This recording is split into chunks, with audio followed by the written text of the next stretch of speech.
E eu aproveito, então, para dar sequência, convidando, então, para o tema toxicologia e alcoolismo nas relações de trabalho, a palestrante, psicóloga, Kátia Silvana Piroli.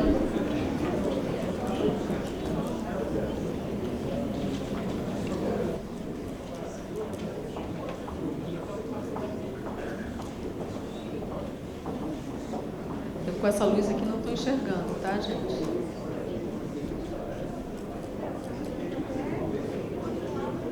Convidamos também o primeiro debatedor, Adalto Bentivenha Filho, assessor da presidência do CETCESP.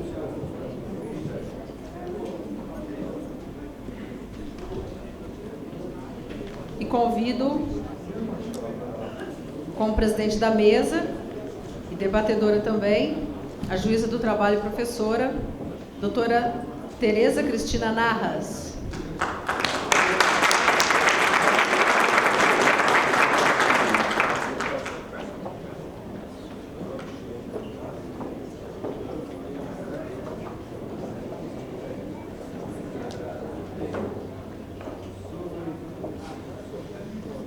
Aguardar só um minutinho, porque como a gente teria o intervalo de 15 minutos, isso foi informado à psicóloga, tá, que é a palestrante, mas a gente já providenciou o convite a ela, que ela estava sentadinha aguardando lá fora.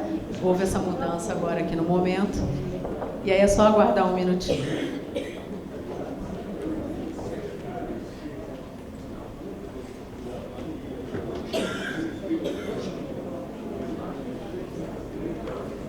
Aproveito para relembrar sobre a necessidade dos certificados, tá? Quem não informou o e-mail ainda, informa, por favor, a nossa recepção lá na entrada para receber os certificados e, então, serão enviados por e-mail, ok? A todos os participantes aqui pela Escola Judicial.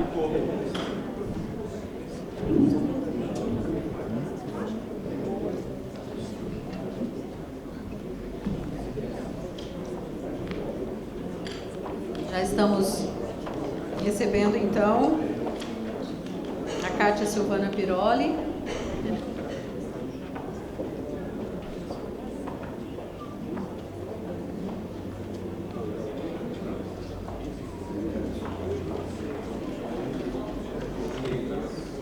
Marcos. Ô, rapaz. Como é que você tá? Deu certo aí o áudio? Muito obrigada. Eu vou passar a palavra à presidente da mesa, a doutora Tereza Cristina Narras, mas antes, apresentando um pouquinho melhor, posso fazer essa apresentação.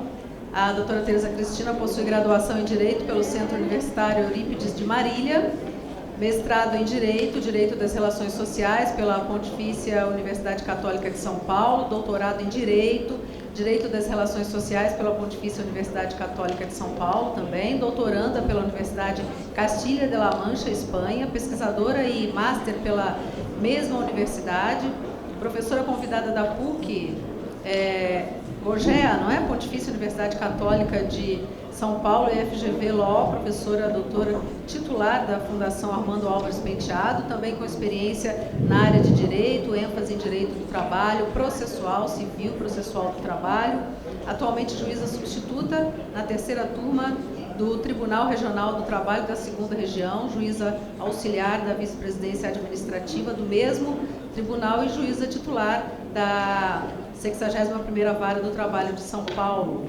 Ok? Correto? Muito obrigada.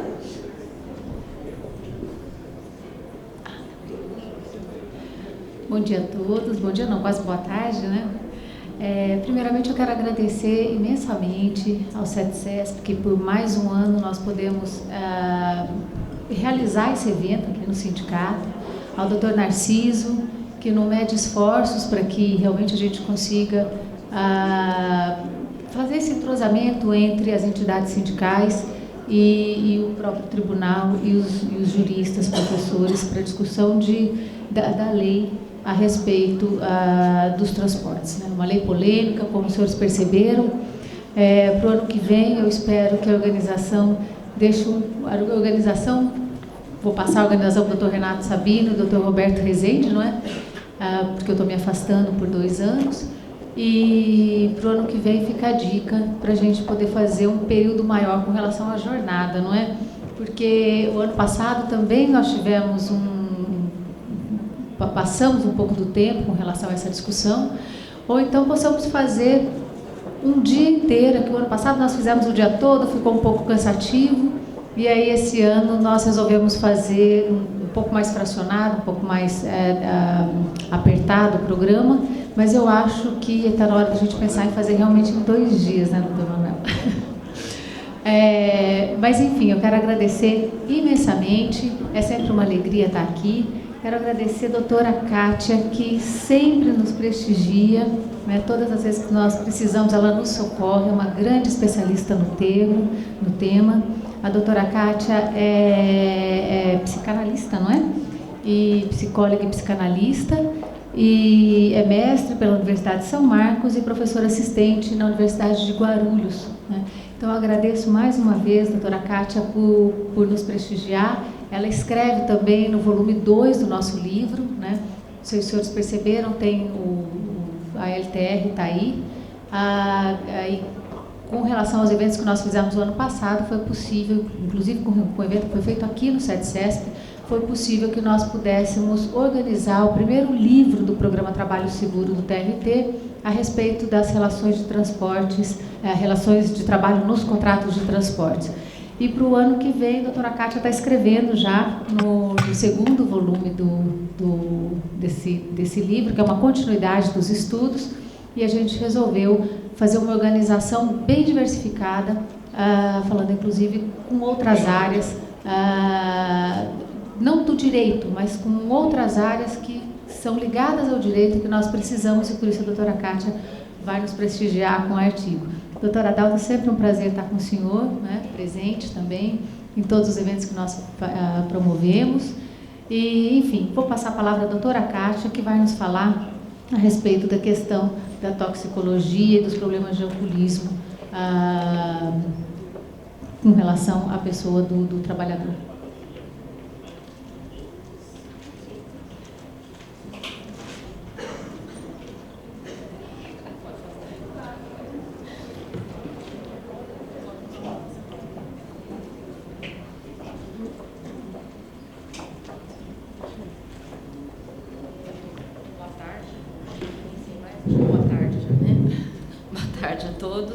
Eu queria agradecer muito o convite para estar aqui, é sempre uma honra poder estar participando desses eventos, né? E acho que falar desse assunto é um assunto espinhoso, porque dificilmente alguém, né, não tem um convívio, ou direto ou indireto, com alguém que faz uso de álcool e de droga. Muito raro hoje em dia a gente ter uma família que não tenha isso, ou amigos próximos, ou colegas de trabalho.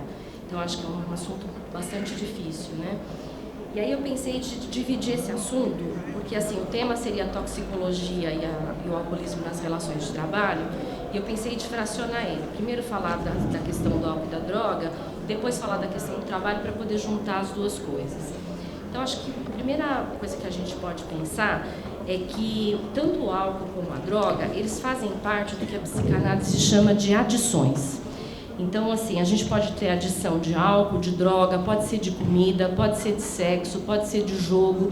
Tudo aquilo que se torna prejudicial para a vida do indivíduo, a gente chama de adição. Então, eu vou usar mais o termo adição em vez de ficar falando de álcool e droga.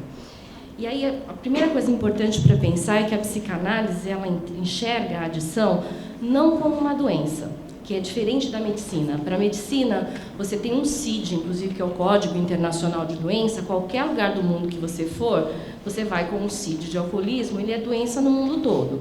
Para a psicanálise, é como se isso fosse muito mais grave. O alcoolismo, a drogadição, as adições, de maneira geral, elas não são uma doença, elas são um sintoma de uma doença muito maior. Então, quando o indivíduo está fazendo uso do álcool, uso da droga ou de uma adição qualquer, o que a gente vai pensar é que esse indivíduo tem uma doença maior. Seria a mesma coisa que a gente fizesse uma analogia quando uma pessoa está com uma febre muito alta. Se ela está com a febre não é a doença. A febre só está dizendo que aquele indivíduo está doente. O que ele tem a gente não sabe. Então, no álcool e na droga, a mesma coisa. O álcool e a droga são a febre. Então, assim, se o indivíduo está usando o álcool e a droga, tem alguma coisa muito maior por trás daquilo. E aí a pergunta que a psicanálise vai se fazer, que é muito diferente do que a medicina vai fazer, porque a medicina vai tratar o uso do álcool e uso da droga. O que a psicanálise vai pensar é o que está por trás disso. Porque se você pergunta para um indivíduo por que ele usa droga, ele vai responder uma grande verdade. Ele vai dizer que é porque é muito bom. Né? Se alguém disser que usar álcool, usar droga é ruim, é mentira. Né? Todo mundo que já fez, ou faz, ou conhece alguém que fez, fala que é muito bom, a sensação é muito boa. O que a gente teria que estar se perguntando é para que aquilo está na vida do indivíduo. A serviço do que o álcool e a droga entrou na vida do indivíduo. E aí a gente teria que pensar onde é que isso começa. E isso começa num lugar que a gente pode pensar que tem dois caminhos. É um caminho do mundo interno e um caminho do mundo externo. Então, vou falar primeiro do lado de fora, que seria o mundo externo. Eu imagino que todo mundo aqui também concorde que viver não é muito fácil. Né? Viver é uma coisa difícil para todos. Né? Não é para mim, é para todo mundo. Né? E isso é difícil por quê? Em um determinado momento da existência humana, a gente resolveu se tornar civilizado. E isso tem um custo. Não bastasse a gente viver numa civilização, a gente é submetido a viver dentro de uma cultura. E essa cultura também traz um custo. Não bastasse isso, a gente ainda é obrigado a viver numa coisa chamada sociedade. Tudo isso traz consigo normas, limites, regras, uma série de imposições que faz com que a gente tenha que viver não do jeito que a gente quer, mas do jeito que a gente pode. Ou seja, se a gente pudesse viver do jeito que a gente quer, a gente faria tudo a qualquer momento, sem nenhum limite, sem nenhuma regra, sem nenhuma norma, sem nada. O fato de fazer com que a gente viva em sociedade, a gente é submetido a gente chama de não poder tudo. Esse não poder tudo, quando a gente pensar na drogadição, a gente vai ver que isso não existe. Né? No álcool e na droga, se pode tudo. Né? Quando você dissolve o indivíduo no álcool e na droga, ele acaba podendo tudo. E aí a gente tem, né, para poder lidar com esse sofrimento da vida, que é imposto pela civilização, pela cultura e pela sociedade, a gente tem duas formas de lidar com esse sofrimento. O primeiro, que seria o que a gente chama de sublimação, para traduzir de uma forma mais corriqueira, seria transformar tudo aquilo que a gente tem de destrutivo dentro da gente em algo construtivo. E aí, pensando no tema de hoje, o trabalho é uma forma extremamente construtiva de você não sair por aí fazendo tudo o que você tem vontade. Então, o trabalho te ajuda a ter uma vida mais construtiva. E a outra forma que a gente tem seria, por exemplo, as adições. E aí a gente pode pensar em todas as que eu falei, né? Algumas pessoas falam assim, eu não bebo, eu não fumo, mas come desorganizadamente a ponto de provocar problemas na saúde. Tem uma vida sexual com inúmeros parceiros, várias vezes por dia, não é uma relação sexual com uma finalidade amorosa, é simplesmente uma descarga, é sempre o prazer imediato, na comida, no sexo, no jogo, nas compras, nas tecnologias. Tem gente que não tira o nariz do celular o dia inteiro, não é? Então, assim, acaba se tornando um vício, tanto quanto o álcool como com a droga. Então, essas duas formas que a gente tem, né, uma forma construtiva e a outra destrutiva, a gente vai pensar que o álcool e a droga, que são o tema principal aqui, vão estar o tempo todo impedindo com que essa sublimação, que seja transformar algo destrutivo em construtivo, possa acontecer. Eu não sei se fica muito claro, mas, por exemplo, quando a gente fala transformar algo destrutivo em construtivo, vou dar um exemplo bem fora da nossa realidade aqui. Imaginar alguém que tenha uma predisposição a ser tão destrutivo que ele tem vontade de matar os indivíduos e cortar esses indivíduos em pedaços. Você tem essas duas saídas. Você pode ter a saída sublimada e esse cara se transformar num cirurgião, onde ele realmente vai cortar as pessoas em pedaços, com uma justificativa, né? É para a saúde, ele está dentro de um centro cirúrgico, com anestesia, então ele não vai causar um mal a esse indivíduo. Ele vai achar um jeito de transformar isso que é destrutivo dentro dele em algo construtivo. Se ele não consegue fazer isso, ele se transforma num psicopata e sai matando pessoas e cortando aos pedaços. Então, esses são os dois caminhos, né, que a gente teria. E o uso do álcool e da droga, lógico, né, fica nessa segunda possibilidade. Não bastasse tudo isso, essa sociedade que a gente é obrigado a viver, hoje em dia ela é chamada de sociedade pós-moderna. Ela tem vários aspectos que são características dela. Eu vou só falar de alguns para a gente poder pensar na questão do álcool e da droga, que ela privilegia algumas coisas. Então, por exemplo, a aparência, né? Então, assim, para as mulheres principalmente, né? Você tem que ser magra, né? você tem que estar sempre em ordem, e para as pessoas de uma maneira geral, você tem sempre que estar feliz. Experimenta ficar triste para você ver, se já não começam a te olhar estranho, esquisito, esse cara está precisando de ajuda, precisa de um psiquiatra. Então, um privilégio da aparência. Uma outra coisa que se privilegia muito na nossa sociedade, eu só vou dar 2 exemplos, né? É o consumismo. Então, o que acontece? Né? Você é incitado a comprar, comprando o produto vem junto com a felicidade. Aí você compra o modelo, eu já nem sei qual o iPhone tá, né? Se é o 5, o 7, o 10, né? Mas começou no 1, né? E vai indo. E assim, e aí você compra o segundo, você compra o terceiro. E a felicidade você acaba percebendo que não vem junto com isso. E o que interessa pra gente, que é uma característica essa da sociedade pós-moderna, que é chamada de imediatez. Tudo tem que ser absolutamente rápido. Nada pode ser num tempo mais longo, num tempo mais elaborativo. Tudo tem que ser muito rápido. E aí a gente pode pensar, né, nos exemplos que eu já dei, comida, jogo, sexo, e aí o álcool e a droga entrando como algo que traz um prazer imediato. Você usou o álcool, o prazer é imediato, você usou a droga, o prazer é imediato. E para nosso azar, né, quem escolhe esse caminho, vai ter, a partir do uso do álcool e da droga, desencadeado dentro de si um sentimento que a gente na psicanálise chama de desamparo. O desamparo ele é um sentimento de todos nós temos esse sentimento. Por quê? A gente nasce, enquanto ser humano, a gente nasce muito desamparado. Se você comparar, né, o nascimento de um potro com o nascimento de um humano, um potro não dá 5 minutos, ele já está andando, né? Um ser humano leva em torno de 1 ano para conseguir andar. Olha o tempo que ele fica dependente de um outro ser humano. Essa primeira ligação que a gente tem com um outro humano que cuida da gente, promove uma dependência para sempre dentro de nós. Quem disser, bate no peito e diz assim, eu não dependo de ninguém, uma grande mentira. Né? Quem consegue dizer que vive sozinho, está mentindo para si, mentindo para o outro.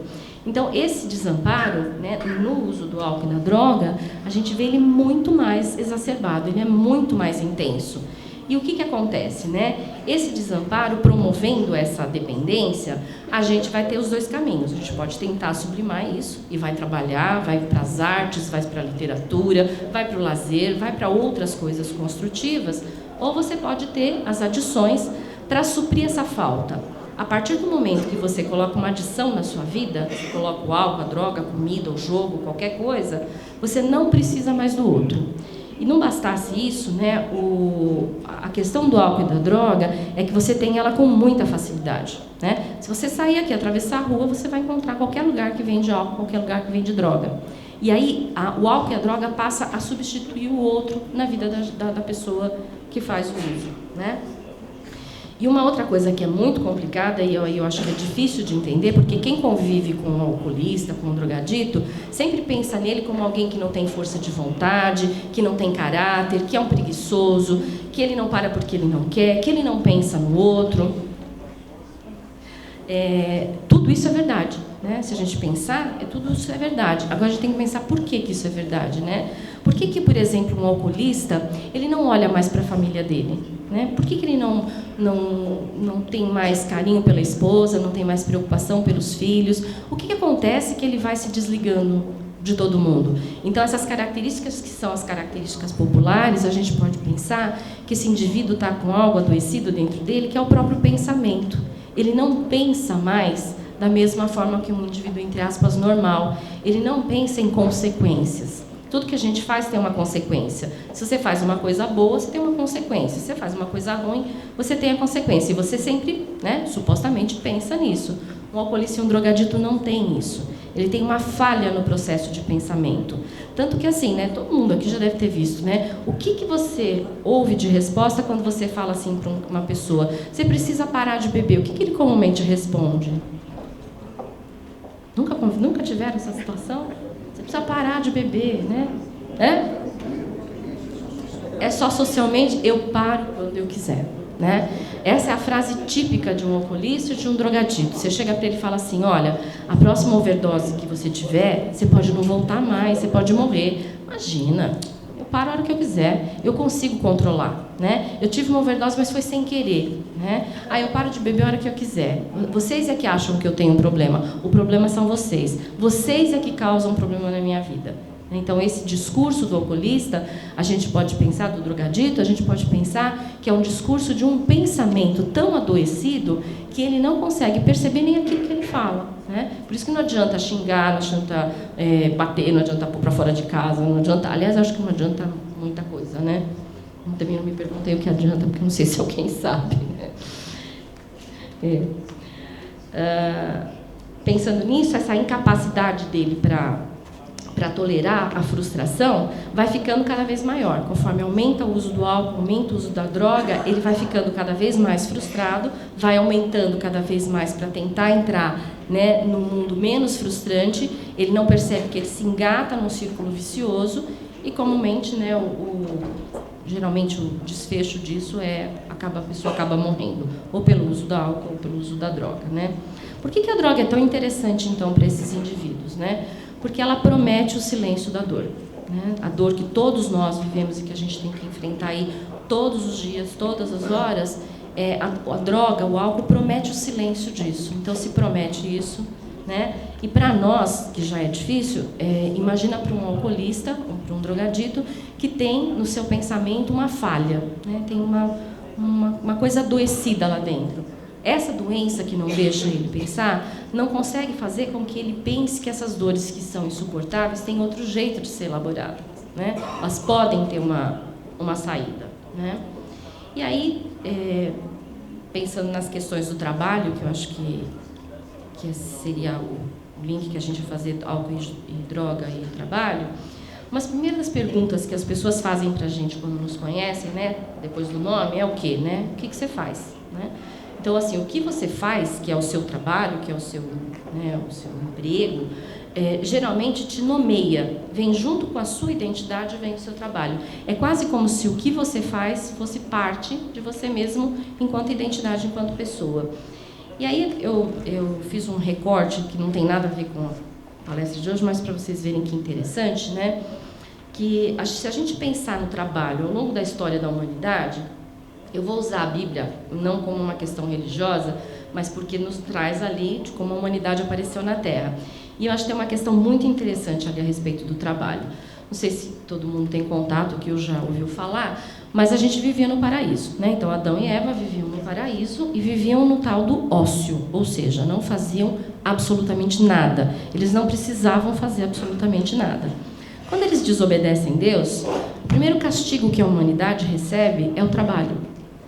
Então, assim, quando eles desobedecem Deus, Deus diz para ele assim, né? Aqui vocês tinham tudo de graça, não precisavam fazer nada. A partir desse momento, vocês vão precisar de trabalhar e com o suor do seu rosto você vai conseguir o seu sustento. Então, o primeiro castigo divino do homem é o trabalho.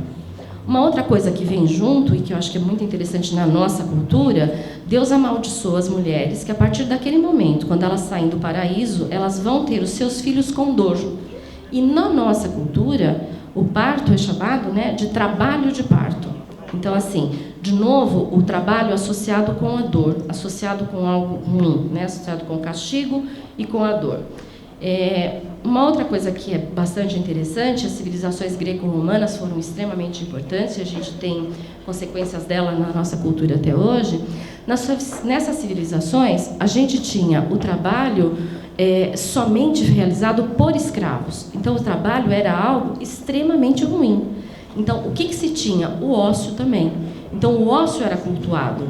As escolas cultuavam o ócio. O próprio termo escola significa ócio. Então, se aprendia no ócio. O ócio era o que dava a felicidade para a vida. Então, o trabalho era reservado somente para os escravos. Então, olha, o castigo, a dor, e não se bastasse isso, é algo só para um escravo realizar. Então, para você ser feliz, você tinha que ficar no ócio. E, por fim, né, acho que para a nossa cultura, a origem latina da palavra trabalho vem de um instrumento de tortura chamado tripalium. Então, a palavra trabalho vem da origem de um instrumento de tortura que era utilizado para punir escravos rebeldes. Então, assim, eu fiz essa pequena digressão para sair um pouco do assunto que a gente estava falando, para vocês verem que interessante, né? Porque agora o que eu vou ter que dizer? O contrário de tudo isso que eu disse. Porque dentro da nossa cultura, dentro do momento que a gente vive, o trabalho ele serve quase como um organizador psíquico. Né? Uma das autoras que eu pesquisei para escrever sobre isso aqui, ela diz assim, né, por que será que, nesse momento da história da humanidade, a gente procura, né, ser escravo? Por que será que a gente procura algo que foi tão denegrido ao longo da história? Por que será que a gente procura o castigo? Por que será que a gente procura esse lugar de dor? Né? Ela faz a pergunta, não responde, eu não sei também se tem outra coisa que eu não sei se tem resposta, né? Mas voltando, quando eu falo que ele é um trabalho, é um organizador psíquico, eu não sei se alguém aqui já teve a experiência de ficar desempregado, né? É absolutamente desorganizador. Eu fiquei desempregada 2 vezes e por um período de tempo curtíssimo. Eu era muito novinha as 2 vezes e eu lembro a sensação horrível de ver, né? Meu pai saindo para trabalhar, minha mãe saindo para trabalhar, meu irmão saindo para trabalhar, eu em casa, né? Depois que você tinha feito todas as tentativas, não sobra mais nada para fazer. Então, assim, tem uma hora que você não quer mais dormir, que você não quer mais comer, que você quer trabalhar, você quer sair daquilo. É horrível ficar desempregado. Imagina, né, para uma sociedade como a nossa, onde o trabalho é tão organizador e, ao mesmo tempo, vem revestido dessa coisa que é muito inconsciente, muito cultural, de que o trabalho ficou ligado a algo muito desprazeroso, né? Então, outros autores vão falar de umas questões interessantes. Isso, é lógico, não está falando do trabalho de todo mundo, ele está falando do trabalho no contexto cultural, no contexto da nossa sociedade. Que o que a gente tem no trabalho hoje é uma coisa sem sentido, né? O trabalho não tem sentido. Que o trabalho não tem alma, é quase como se o trabalho fosse uma casca vazia. Você tem que ir porque você tem que ir, né? Você não teria muito questionamento para isso, né? Valoriza a ação e não a reflexão. Ou seja, eu já me vi em situações, algumas vezes na universidade, de fazer assim, mas por quê? Não é por quê, você tem que fazer. Você não pode questionar, né? E eu estou dando um exemplo bobo, né? Às vezes de um documento que tem que preencher, mas por quê? Não tem o porquê, né? Você não pode refletir no trabalho. O trabalho é voltado para a ação, né? Lembra um pouco aquele filme do Chaplin, né? Onde ele está lá naquela bancada apertando parafusos, né? E ele vai para casa dormir e ele continua naquele movimento de apertar parafusos. A gente meio que sem perceber, a gente está nesse momento atual, né? De um trabalho sem reflexão. Uma outra coisa que é bastante comum, e acho que todo mundo já deve ter experimentado isso, o quanto a gente vive um momento do individualismo no trabalho, né? Quantas vezes a gente precisou de alguém, precisou de uma situação onde você sabe que uma outra pessoa pode te abrir a porta, pode te ajudar, pode te dar um caminho, pode te dar um atalho, e aquilo não vem, né? A gente está... Quando eu falo dos outros, eu estou falando de mim, estou falando de todo mundo. A gente acaba ficando muito individualista. Outras questões que eu levantei aí a respeito do trabalho é que quanto pior é o trabalho, né, quanto ele é menos criativo, quanto ele é mais repetitivo, quanto ele é mais rígido, quanto mais frustrante ele é, mais ele vai falhando nesse lugar que ele teria que estar, de ser uma coisa que sublima, né, de ser aquilo que transforma aquilo que a gente tem de destrutivo dentro da gente em algo construtivo.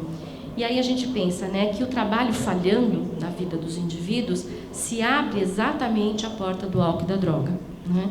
Então, se a gente pensar, eu sei que o tema de hoje aqui é trabalho, mas se a gente pensar que o trabalho, entre aspas, dos jovens é a escola, que escola que eles têm, né?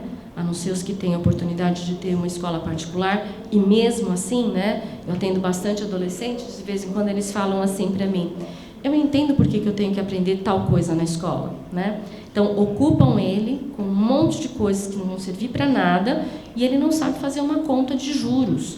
Ele não sabe fazer uma diferença de produto no supermercado, onde ele pegue o produto, veja o preço, veja a quantidade que tem num produto, a quantidade que tem no outro, para saber qual é o mais barato. Não, ele vai estudar coisas, por exemplo, como logaritmo. Onde ele vai usar isso, né?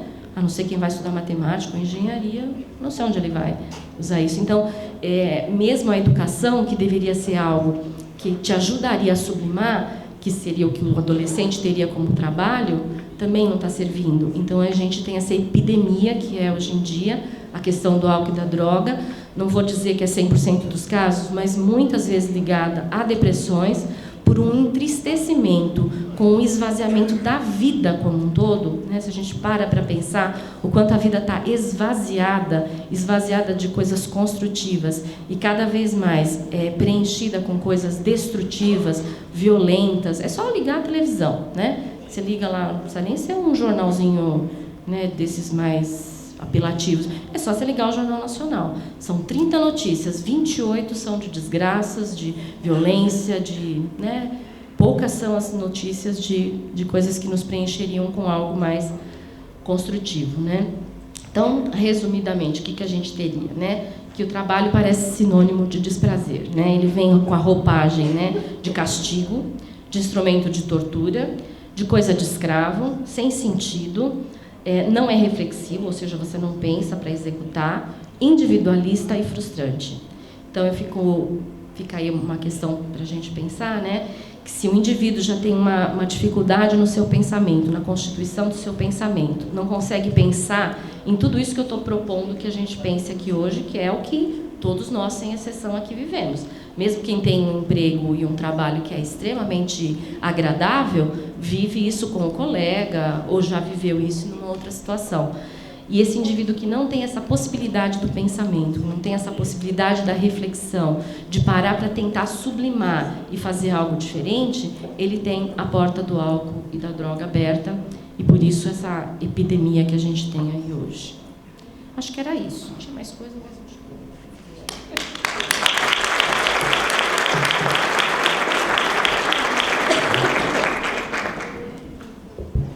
Bom, agradeço mais uma vez a doutora Kátia e passo a palavra para o doutor Adalto, que é o nosso primeiro debatedor.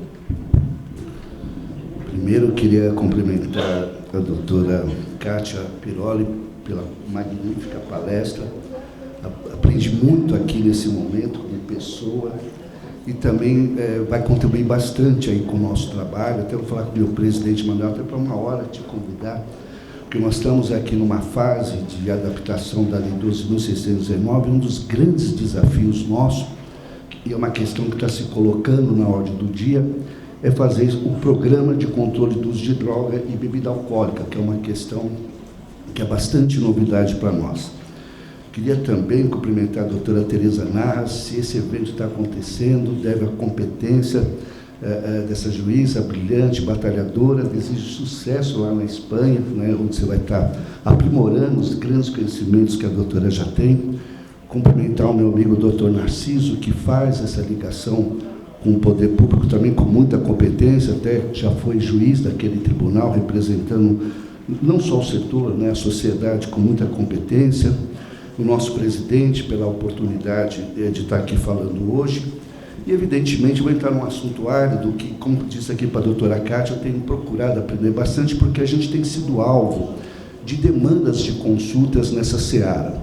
Eu, quando fui fazer uma pesquisa, não só por caso de hoje, verifiquei que já existe uma movimentação no setor econômico para começar a fazer exames toxicológicos de bebida alcoólica, de usos de droga, com um trabalho já na hora da admissão desses trabalhadores. Lógico, como advogado, a gente já tem aquele vício, olha, isso não pode, isso viola direitos íntimos da pessoa que estão protegidos pela Constituição brasileira. Eu acho que uma seleção deve se ater à capacidade daquele trabalhador em poder exercer aquela função, aquele cargo que deve ser aquela seleção que deve ser colocada à disposição das pessoas que ali se candidatam, sem haver qualquer discriminação ou proibição, a não ser especificamente a ideia da competência para exercer aquela função. Mas confesso a vocês, eu estou há 22 anos aqui no CETSESC, que sempre me incomodava uma coisa. Poxa, o motorista que vai dirigir um caminhão, quando ele pega uma rodovia, né, evidentemente, tem ali eu mesmo nos finais de semana, porque depois que a gente começa a trabalhar no setor, eu vejo o caminhão toda hora, né, então já sabe, daquela ali é do fulano de tal, do meu amigo, aquela coisa toda, e a gente vê como foi colocado aqui, como se discorreu aqui durante o dia, muitos acidentes que evidentemente acontecem e acabam trazendo um transtorno. Como a doutora Kátia colocou, isso não é um problema especificamente do segmento de transporte, isso é um problema do ser humano, da alma humana.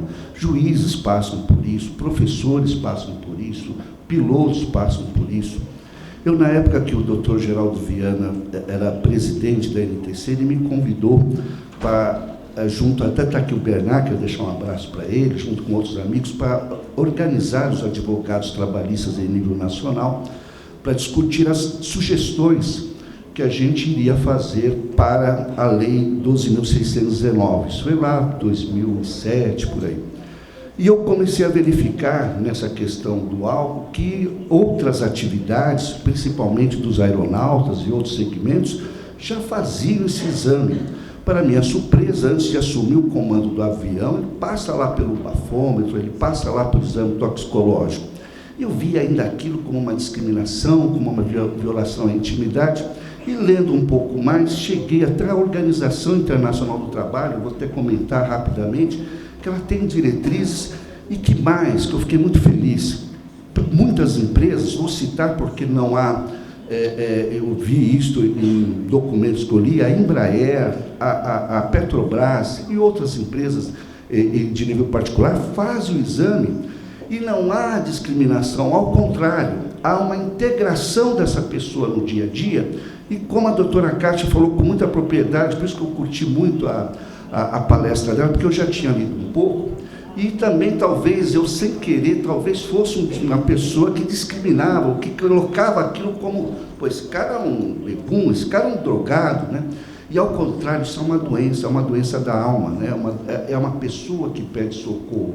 Eu, logicamente, lá atrás, nas consultas, Adalto, posso mandar embora por justa causa, o cara está embriagado. No começo, está lá na CLT, no artigo 4.2, não me lembro lá o inciso, que a embriaguez habitual em serviço, né, é passível de justa causa. Haja visto, inclusive, pela peculiaridade da nossa atividade. Mas fui ver que isso era tratado também como doença. Então, humildemente, fomos lá estudar. E quem não teve, eu tive na minha família problema de alcoolismo, né? Quer dizer, quem não passou por essa situação. Eu lembrei desses parentes que a gente tinha, até vou ser franco, meu próprio pai.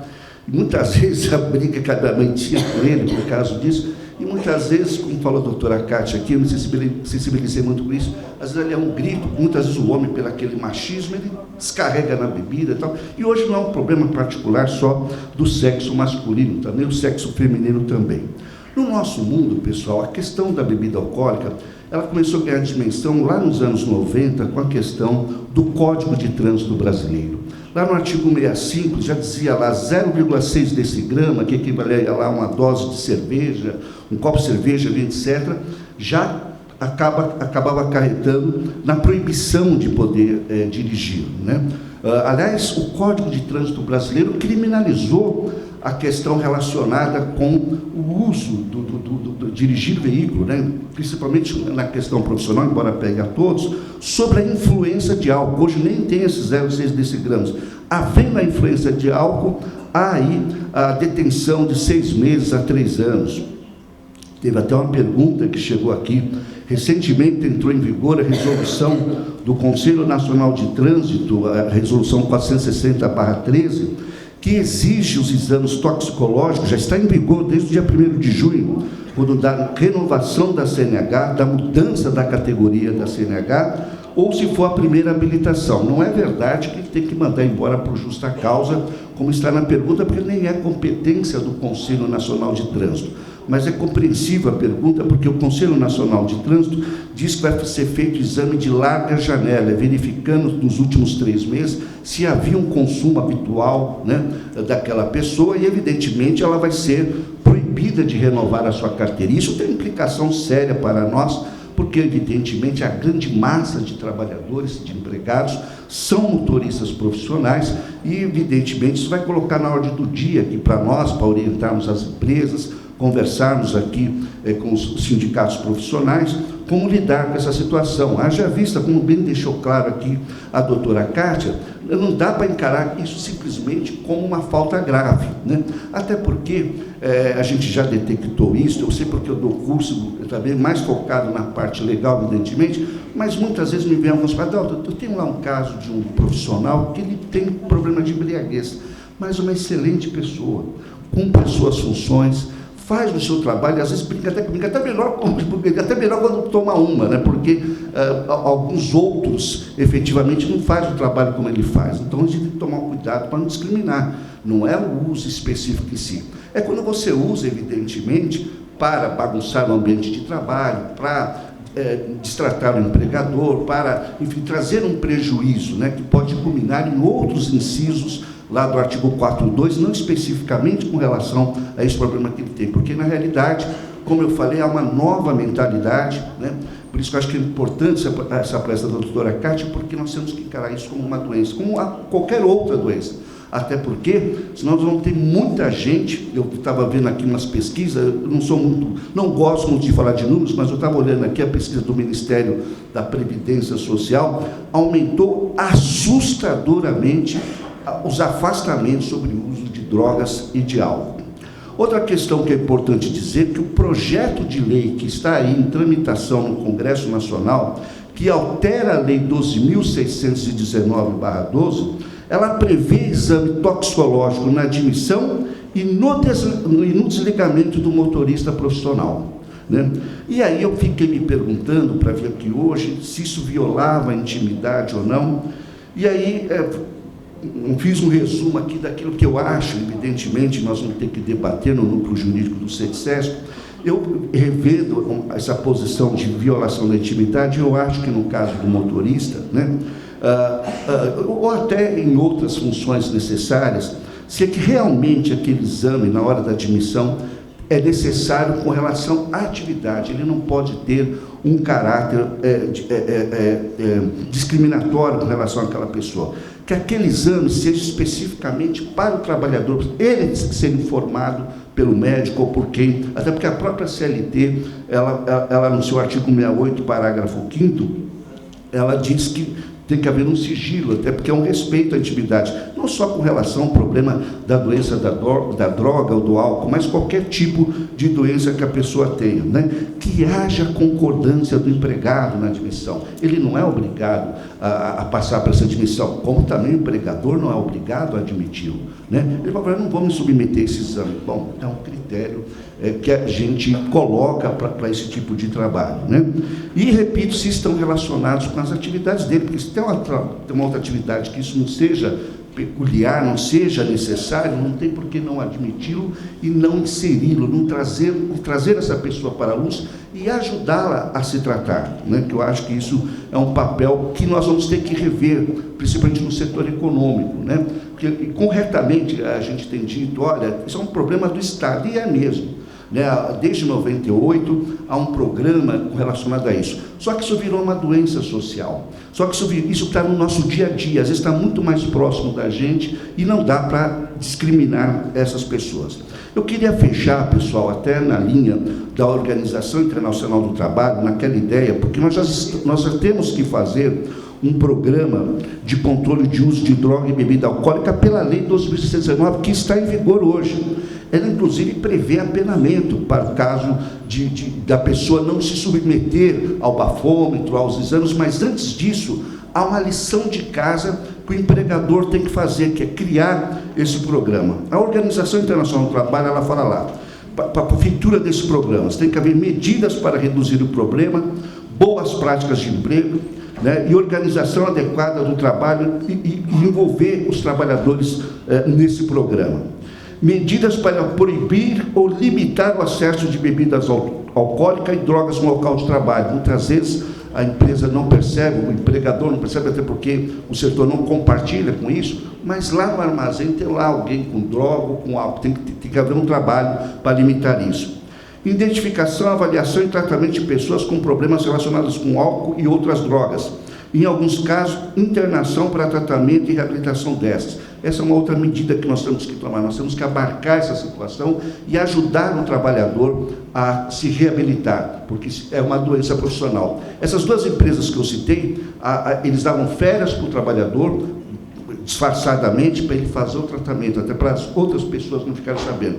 E não há discriminação, porque o tratamento tem que ser para todos, não é só aquele que eu acho que tem que ter problema. O exame e o trabalho de prevenção, o trabalho de conscientização de prevenção tem que envolver a todos de forma indiscriminada.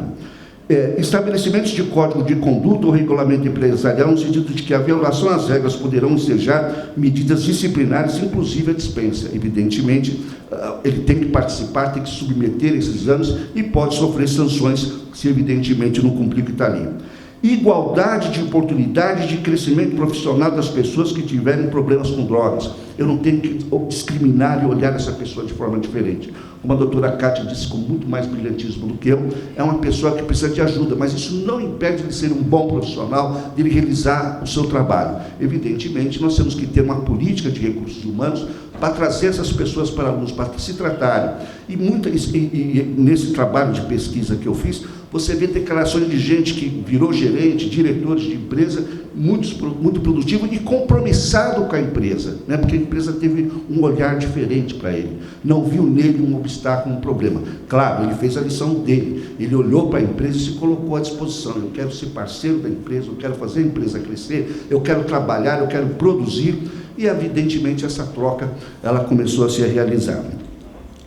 Criação de programas de informação e conscientização destinada a todos os trabalhadores sobre os efeitos físicos e psicológicos do álcool e de outras drogas. Exatamente olhar para aquele que não está naquela situação. Mostrar o quanto isso é danoso a ele, a vida dele, a família dele. E ajudar aqueles que já estão no dia a dia.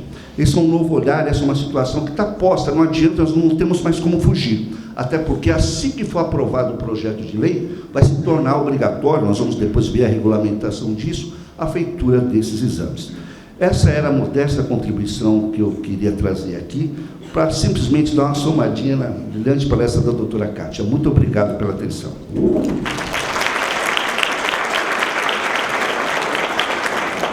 Muito obrigada, doutora Adalto, parabéns. Bom, na função de segunda debatedora, o que me cumpre agora, depois de tudo que a doutora Kátia falou, doutora Adalto, é tentar fazer um elo de ligação entre esses dois pronunciamentos. A doutora Kátia, ela pontua muito bem, e uma coisa que nunca mais eu vou esquecer, que é o esvaziamento da alma, né? É uma doença, e realmente isso já é reconhecido, não só pela OIT, como pela OMS. A OIT realmente tem estudos a respeito dessa questão da embriaguez no local de trabalho, ou do trabalhador especificamente. E uma coisa muito interessante, que a doutora Adalto também falou, e que eu acho que nós temos que pensar, é realmente essas metas, esse objetivo central que a OIT traçou. Ou seja, primeiramente, reconhece-se que é uma situação de doença, né,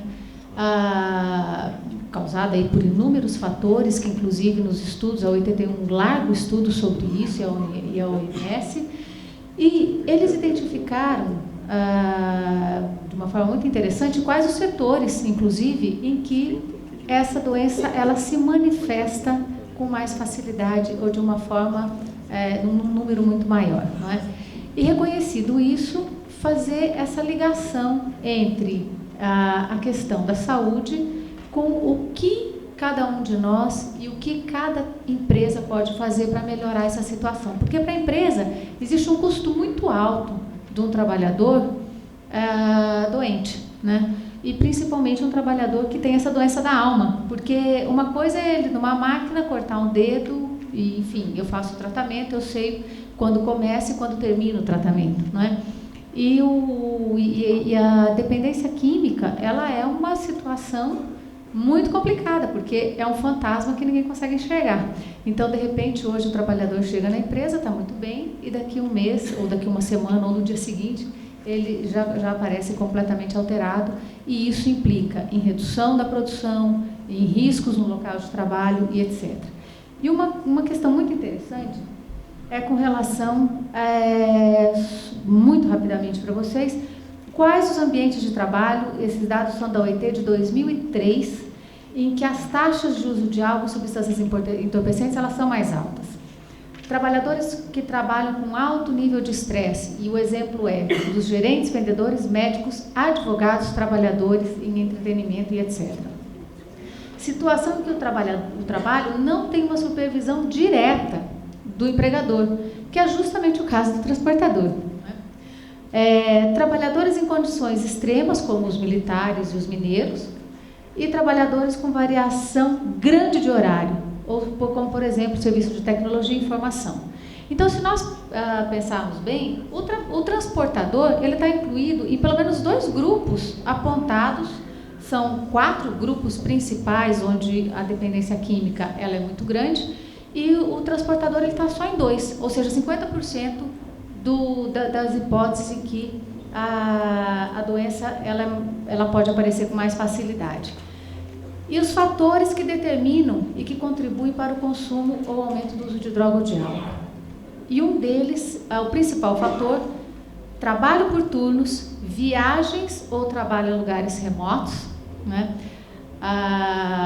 Normas culturais que fomentam o uso, estresse relacionado ao trabalho, trabalho sob pressão, insegurança no emprego, aborrecimento, falta de criatividade e trabalho em jornadas excessivas. Eu diria que com o transportador, ele se enquadra em pelo menos, com exceção de aborrecimento por falta de criatividade, vamos dizer assim, nos outros ele se enquadra em todos. Longas jornadas, viagens para lugares remotos, usos da região em que se fomenta o uso do álcool e da droga, trabalho em jornadas excessivas e trabalho sob pressão. Quem é que vai dizer que aqui em São Paulo, por exemplo, não se trabalha no transporte, seja ele qual for, com grande pressão, no trânsito de São Paulo, não é? E das grandes cidades. E aí, então, é hora da gente pensar um pouco naquilo que o Dr. Francisco falou na palestra dele, não é? E principalmente fazendo uma ligação também com o que o Dr. Manos falou, da necessidade de se negociar. E quando se negociar com relação à jornada, pensar nesses fatores, porque eles são fatores de risco, não é? E qual o custo disso para a empresa? Perdas humanas, de matérias e de tempo ocasionados por acidentes, aumento dos custos para compensar os riscos, redução do ritmo de desempenho e má qualidade do trabalho desenvolvido, maior rotatividade de trabalhadores e aumento do curso de formação de novos trabalhadores, maior incidência de atrasos, roubos e danos no local de trabalho. Então, o que a OIT faz? Ela identifica essas causas e implementa um plano de ação para que isso possa ser resolvido, para que essa situação possa ser melhor trabalhada, vamos dizer assim. E aí nós caímos naquilo que o Dr. Adalto acabou de falar, de como as empresas deveriam agir. Bom, como fazer a ligação disso com a nossa própria lei, não é? Porque a lei que altera o artigo 235B da CLT, ela traz como uma das questões, uma das obrigações do empregado, a submissão a testes e a programa de controle do uso de droga e de bebidas alcoólicas instituído pelo empregador, ou seja, esse instituído pelo empregador, ele cumpre com um dos objetivos da OIT, que é o estabelecimento de programas para resolver ou para ajudar o trabalhador na empresa. Então, até aqui, me parece que a legislação foi muito bem, não é? De chegar e falar assim, olha, a empresa tem que criar um programa de inserção, né? Só que daí me parece que o legislador ele comete um ato falho no parágrafo único, porque ele diz assim, se o empregado se recusar a cumprir com os exames, ele pode sofrer sanções disciplinares, né? Eu desconheço o conteúdo do projeto, confesso, doutora Adalto, com relação a isso que o senhor falou, mas me parece que ser obrigado a fazer exame toxicológico no início e no final do contrato de trabalho e nada é igual, não é? O que vai acontecer é, eventualmente, se criar uma discussão muito polêmica em razão da eventual discriminação na contratação ou na rescisão, não é? Então, acho que essa não é uma medida adequada, mas também acho que não deveria ser, principalmente numa atividade de transportador, que esses exames eles devem ser evitados, pelo contrário, porque a empresa não tem como fazer um programa se ela não conhece a população que ela tem, não é? Então, não adianta a empresa fazer, ter a intenção de cumprir o programa da OIT, de considerar o problema de uso de drogas e álcool como problemas relacionados à saúde. A empresa reconheceu. Isso aqui é o objetivo da OIT, o objetivo central da política da OIT de combate a discriminação por essa razão, né? Em razão dos dependentes químicos, vamos dizer assim. Avaliar os impactos do álcool e da droga no local de trabalho. Eu não sei como a empresa poderia, confesso, avaliar os impactos do álcool e da droga no local de trabalho se ela não tem conhecimento se a sua população é usuária ou não. Eu não posso presumir. Então, me parece que essa política da empresa criar um sistema de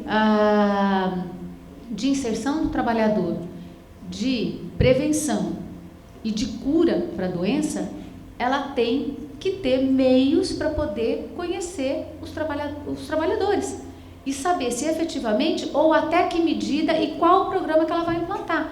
Eu posso ter, por exemplo, numa empresa, trabalhadores que usam, que 99% dos trabalhadores fazem uso de bebida alcoólica. Então, o direcionamento do meu programa, não que eu vá ignorar os outros tipos de droga, mas me parece que o direcionamento principal tem que ser para o uso de bebida alcoólica e não para o uso, por exemplo, de cocaína, né? Então, isso é uma situação que eu acho é muito delicada de se lidar, porque o que a lei visou impedir, e esse é o grande objetivo também da OIT, da política que a OIT institui, é evitar a discriminação, tanto na admissão, como na rescisão e na manutenção do contrato de trabalho. Então, se eu faço o exame só no começo e no final, como é que se faz? É óbvio que interessa, principalmente para transporte de passageiros, não é? Existe um cuidado das empresas que transportam passageiros, não que não existam das outras, mas me parece que o cuidado tem que ser maior ainda, porque ele lida com vidas, né? Quem está transportando, evidentemente, não pode estar sob efeito de nenhuma substância entorpecente, porque a chance de acidente, não sei qual é o percentual, tá? A senhora pode me dar um percentual mais exato, vamos dizer assim, mas no meu entender 100% praticamente, não é? É o caso do piloto dormindo na direção, ou do caminhoneiro, enfim. Então, como não fazer? Aí os senhores podem pensar no seguinte questionamento: mas isso não viola a liberdade ou a privacidade da pessoa? Me parece que não. Sinceramente, me parece que não. Eu acho que a questão dos chamados direitos fundamentais, elas têm que ser entendidas com uma certa flexibilidade no conceito, né? O fato de um trabalhador se negar a fazer o exame não me parece que seja razão para que ele sofra uma sanção disciplinar. Eu acho que o legislador deveria tratar da situação de uma forma diferente, não é? Não me perguntem qual. Não pensei sobre isso e assim, é muito cômoda a posição do jurista e do estudioso. Por quê? Porque a gente aponta o problema, mas a solução é uma questão, muitas vezes, para o legislador, para o médico, enfim. Algumas vezes é possível que a gente consiga dar um parecer a respeito, ou uma opinião a respeito, mas me parece que a sanção disciplinar não seria o adequado, porque na sanção disciplinar é uma forma que eu tenho de discriminar, ou uma forma que eu tenho de criar uma situação em que, ao invés de eu ajudar, eu acabo prejudicando, não é? Então, nós temos que ter uma cultura para poder conseguir fazer essa conciliação, essa harmonização entre o direito que o trabalhador tem de poder ter um tratamento adequado para um problema de saúde que ele tem. Nós não estamos falando, como já apontou bem a doutora Kátia, de uma questão de malandragem, não é? A maioria de tudo que eu já li a respeito de dependente químico, todas as palestras que eu já vi, me parece que não há divergência. É realmente um problema de saúde, não é? Causado por inúmeros fatores, e alguns deles dentro do próprio ambiente empresarial, não é? Pode ser que o problema, pessoas mais tímidas, que não tenham condições ou fiquem mais constrangidas para poder falar, que elas possam desenvolver essa doença de uma forma mais rápida, porque, como diz a doutora Kátia, a sensação que a droga dá é uma sensação muito boa, de encorajamento, a pessoa fica numa posição muito mais confortável, inclusive com relação aos seus, e as pessoas com que ela convive, principalmente no seu ambiente de trabalho. Então, pode ser que essa pessoa a forma que ela tem de conseguir conviver no ambiente de trabalho dela, ou porque o ambiente não é um ambiente 100% adequado para ela, nós somos todos diferentes, não é? Então, o que é adequado para mim pode não ser para a doutora Kátia, pode não ser para a doutora Dalva, não é? Então, a empresa ela tem que ter essa sensibilidade para lidar com esse tipo de situação. É óbvio que, se por um acaso o exame ele for feito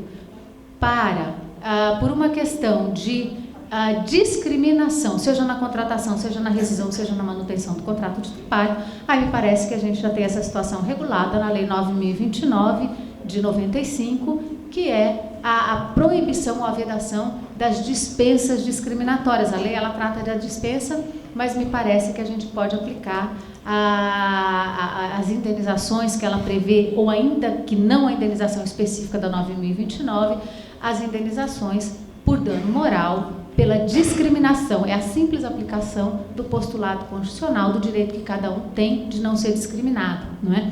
E só para terminar, aproveitando o legado que Adão e Eva nos deixou, na verdade, então quer dizer, somos obrigados a trabalhar graças à mordida da maçã. A nossa Constituição evoluiu de lá para cá e, felizmente ou infelizmente, não se pode lutar contra a lei divina. Temos aí o trabalho como fundamento da Constituição, não só o trabalho, mas como a saúde. Então, é dever não só do Estado, mas de todos, e aí incluo os empregadores, a preservar a saúde do trabalhador. Por quê? Porque o trabalho é um fundamento do Estado brasileiro e ele constitui, dentro do artigo 170, também um princípio da ordem econômica constitucional. Resumindo, isso quer dizer o seguinte: eu tenho que ter trabalho, eu tenho que ter saúde, e a ordem econômica ela tem que permitir a harmonização disso tudo. Mesmo porque, sem trabalho, não se desenvolve nada num país capitalista, não é verdade? Então, que gostemos ou não, graças a Adão e Eva ou não, nós podemos consumir, ter bens e ter uma vida melhor, não sei de outra forma. A melhor forma para isso realmente é o fruto que se obtém com o trabalho. Bom, eu agradeço muito a atenção dos senhores. Nós temos aí 10 minutos e 2 perguntas.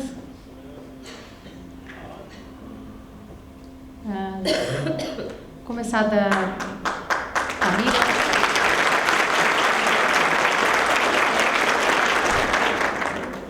Tendo em vista a resolução do contrato que prevê a suspensão do contrato de trabalho, se o motorista for pego no exame toxicológico, o contrato de trabalho fica suspenso durante 90 dias. Mas podemos demitir por justa causa diante do fato que o requisito principal para o desempenho do trabalho?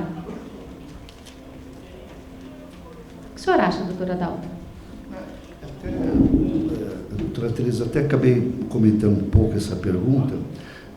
Realmente tem essa resolução, ela está em vigor, mas quando da renovação, quando da mudança da categoria e quando da primeira habilitação, ele tem que passar pelo exame toxicológico, vai ser feito um exame de larga escala para verificar se ele é uma pessoa que consome constantemente o tóxico, e ele não vai conseguir renovar ou não vai conseguir tirar a carteira. O problema maior, talvez, da pergunta seja a não renovação. Como é que eu faço? Ele não tem mais carteira, perdeu sentido o meu contrato de trabalho com ele. Aí, como tudo no direito, depende, nós vamos ter que analisar o caso concreto.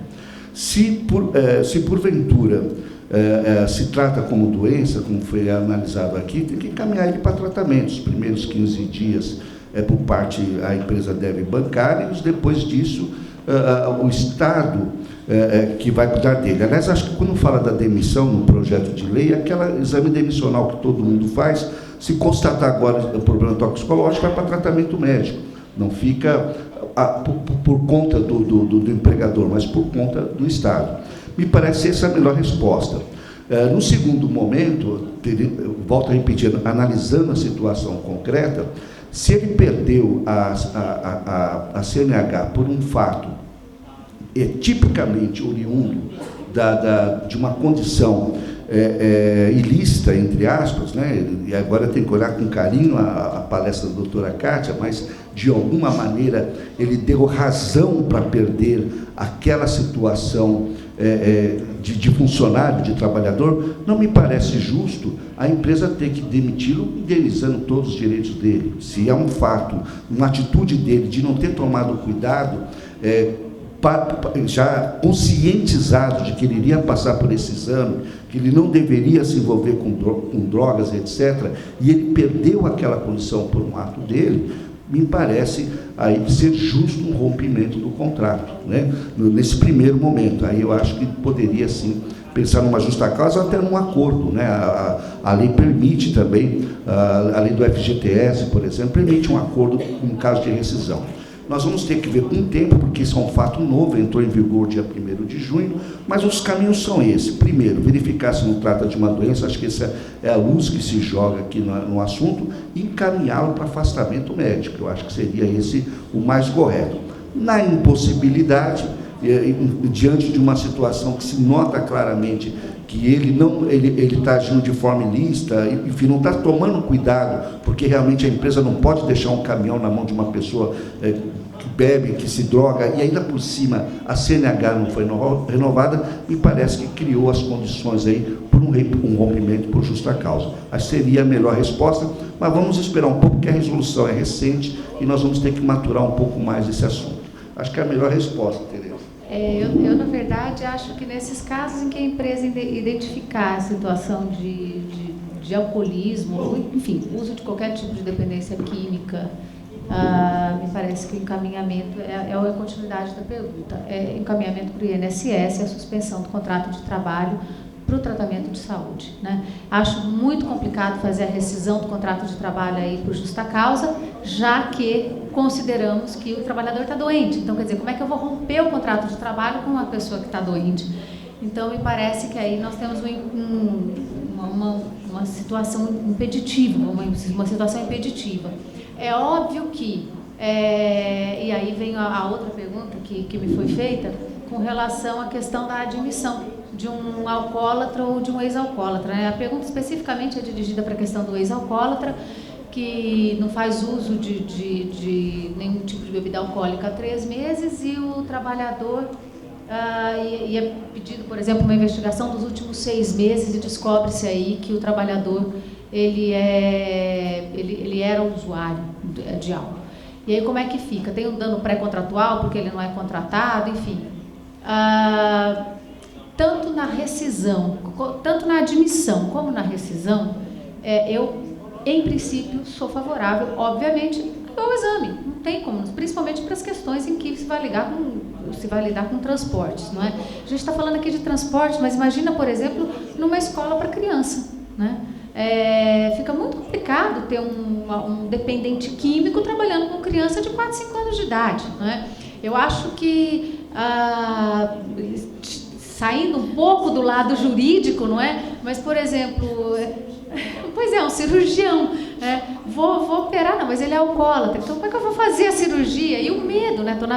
Então, é bonito a gente fazer, muitas vezes, algumas defesas, não é? Mas eu acho que a gente tem que pensar um pouco no campo prático e naquilo que nós gostaríamos para nós mesmos também. Eu não estou dizendo, não me entendam mal, que seria que é necessário, que estaria sendo autorizada a discriminação. Eu acho que a gente tem que encarar o doente como doente e fazer o tratamento que ele tem direito a ter, não é? Se ele tem direito à saúde e ele sofre de alguma doença, ele tem direito a ser tratado, né? Como eu vou contratar, por exemplo, uma pessoa que tem problema cardíaco para ficar subindo e descendo escada?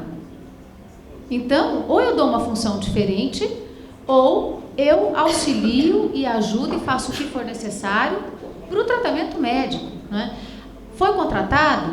Eu não posso, repito, não contratar porque ele é, por exemplo, alcoólatra, criando uma situação de discriminação na contratação, não é? Agora, no caso específico, ele é um ex-alcoólatra, está em tratamento, a partir do momento que eu não contrato, me parece que daí eu crio uma situação discriminatória realmente, porque a pessoa está se levantando, ela está se tratando. Então, quer dizer, ela está se recuperando. Eventualmente, pode não servir para uma vaga na empresa, mas pode servir para outra, enfim. É possível que se configure eventualmente um dano pré-contratual? Sim, é possível, né? Em geral, as admissões, quando não concretizadas por uma questão discriminatória, evidentemente elas vão gerar um dano pré-contratual, né? Mas é a questão, e a gente entra num outro setor, que é a questão da prova, né? Como fazer a prova dessa situação da discriminação, né? Às vezes ela é até presumida, dependendo da situação, é possível fazer uma presunção de prova, de situação. Mas me parece que eu teria muito cuidado em dizer que seria possível a dispensa por justa causa. Eu não arriscaria dizer que suspende o contrato e faz o tratamento, né? Ou pelas políticas que a empresa deveria adotar, né? Eu acho que o ideal são as empresas sentarem, lerem o documento da OIT e discutir em cima disso, porque realmente esse documento, esse material que eles têm é um material muito rico, com identificação inclusive dos pontos no mundo, das localidades no mundo em que o uso de substância entorpecente é maior ou é menor, e existe já políticas que são feitas, ou seja, mais do que nunca, hoje em dia, se fala em prevenção. O que a empresa tem que fazer é trabalhar sempre com a prevenção e nunca com a repressão, né? E muitas vezes, para a prevenção, é necessário, sim, que se tenha um conhecimento da situação pessoal de cada trabalhador. É uma opinião particular, eu sei que o assunto é polêmico, não é? E acho que essas questões ainda não chegaram ao tribunal no sentido de pacificar o entendimento. Acredito que a gente ainda vai caminhar muito para isso, mas não arriscaria fazer demissões ou não contratações, principalmente se a empresa não tem uma política adequada de tratamento e de prevenção para esses tipos de situações, né? Não sei se tem mais alguma questão a ser colocada, senão eu imagino que estão todos cansados, né? Só queria fazer, mais uma vez, agradecer, em meu nome pessoal, em nome do próprio tribunal, pela oportunidade, de novo, de podermos realizar esse seminário. Espero que o ano que vem o seminário se repita, né? Falando já para o Dr. Narciso, fazer uma hora um pouco mais elástica para a questão das jornadas, ou então fracionar o tema das jornadas, porque realmente é uma situação que todos os anos ela abre um espaço muito maior do que aquele, sendo que eu acho que se a gente ficar o dia todo discutindo jornada, vai ser o dia todo de discussão a respeito da jornada, né, doutora Adalto? E espero também que o ano que vem essa questão com relação ao dependente químico, ela esteja um pouco mais pacificada, um pouco mais trabalhada, e que efetivamente as empresas já venham com políticas para tratamento, para recuperação e para a prevenção dos dependentes químicos, que realmente é uma realidade, não é? Não só no nosso país, mas em diversos países do mundo. Um aviso só: por favor, assinem a lista, quem não assinou. Os certificados, inclusive para os palestrantes, agora nós estamos na época da tecnologia, né, por falar no vício de tudo, não é? Então ele vai seguir pela internet, através do e-mail que cada um dos senhores indicou no momento da inscrição. Mais uma vez eu agradeço, uma boa tarde a todos e um bom brunch, né?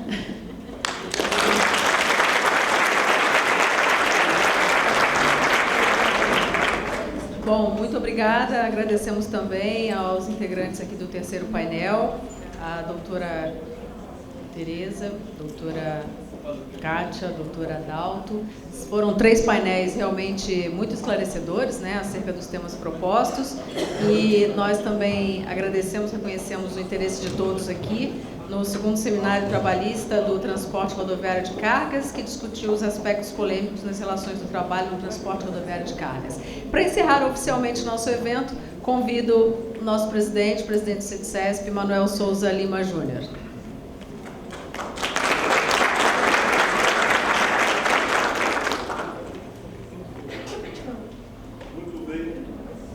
Chegamos ao fim desse brilhante evento.